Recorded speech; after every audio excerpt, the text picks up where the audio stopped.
эскилиги эбак жеткен Ош шаардык клиникалык ооруканасынын ордуна эми заманбап клиника курула турган болууда. Мындай чоң долбоорду Ош мамлекеттик университети аткарат. Чечимди президент Садыр Жапаров медициналык билим берүү системасын реформалоо боюнча өткөргөн кеңешмеде кабыл алды. Ал проекттин маңызы ушул бүгүнкү күндө ушул президент, өкмөт, министрлик талап кылып аткан жогорку окуу жайлардын 4-чү муун деп коет.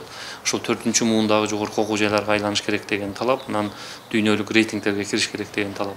Ал талаптарды аткаруудагы негизги критерийлердин бирөөсү ошол ар бир жогорку окуу жай ошол өзү жайгашкан регионго кандай жардам берет, өзүнүн билим берүүсү менен кандай ошол региондун өнүгүүсүнө салым кошот деген талапта. Ош шаардык клиникалык ооруканасынын материалдык техникалык базасын жакшыртуу жана чыңдоого жалпы 1 миллиард 891 миллион сомду университет сарптай турган болууда. Курулуш иштери ушул жылдын июнь айында башталып, толук 3 жыл ичинде бүткөрүлүшү пландалууда. Биринчи жылы биз 900 миллион киргизебиз деп атабыз. 900 миллион ушул шаардык Ош шаардык оорукананын эски жайгашкан жери бар, ал Курманжан Датка 157 көчөсүндө. Ал жерге биз толугу менен комплекс курабыз. Ал комплекс заманбап комплекс болот. Окуу бөлүмдөрү болот, китепканасы болот, андан тышкары дарылоого ылайыкташкан бөлүмөлөр дагы, имараттар дагы курулат. Бирок алар камсыз болот, заманбап санариптик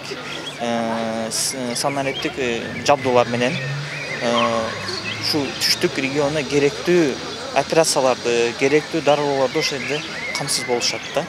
Андан тышкары экинчи жылы 500 миллион, үчүнчү жылда 500 миллион киргизебиз. Бул эмнеге кылынып жатат? Бул деген сөз азыркы учурда сапаттуу медициналык кадрлар чыгарабыз деген максатта иш алып баратабыз. Былтыр биз өзүбүздүн медклиникабызды ишке киргизгенбиз. Ал деле жакшы көрсөткүчтөрдү көрсөттү азыркы учурда. Эми ошол медициналык клиникабыз ошонун базасында өнүгүү ошо биз долбоорубуз ишке ашырылат. Андан тышкары биз болжолду ошо долбоорго киргизгенбиз. Ал жерде иштеген кызматкерлердин айлык майналары иштегенине жараша болот.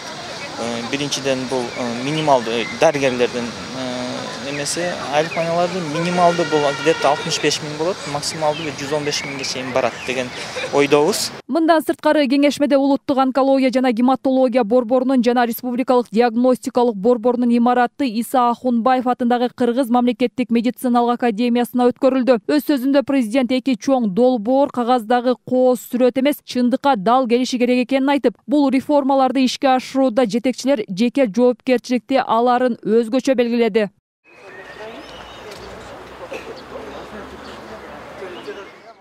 Кыргызстанда ушул тапта 23 жогорку окуу жай медициналык багыттарда адистерди даярдап жатат. Анын 6 мамлекеттик медициналык жоштордо 15.308, менчик жоштордо 16.478 чет элдик студент билим алууда. Саламаттыкты сактоо министрлигинин алдында түзүлгөн комиссия буга чейин 17 медициналык окуу жайлардын материалдык техникалык жана клиникалык базасын текшерген эле. Жыйынтыгында алардын 12си талапка жооп бербейт деген чечим чыгарган.